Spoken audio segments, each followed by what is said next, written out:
Гей, прывітанне. Сумная навіна.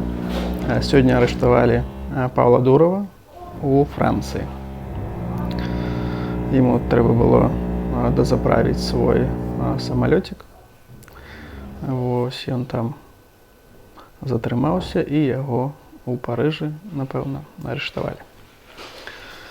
Прычым за некалькі год да гэтага ён атрымаў пашпарт Францыі. І зараз яго нікуды не будуць экстрадировать, то есть ён будзе у Францыі знаходзіцца.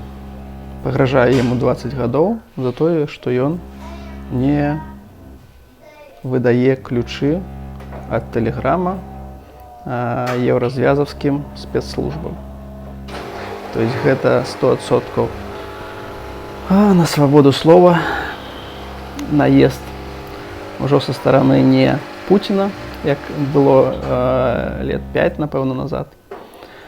Гэта ўжо са стараны еўразвяза.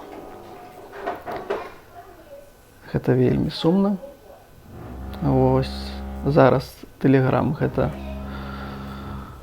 некае свежае паветра у інфармацыйнай прасторы.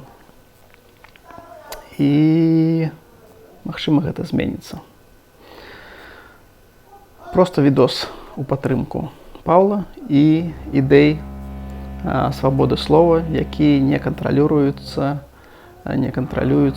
спецслужбамі любой краіны. То есть кожны чалавек павінен казаць тое, што хоча, нават калі нам гэта не падабаецца. Всё. Свабоду Паўлу Дурову і пока.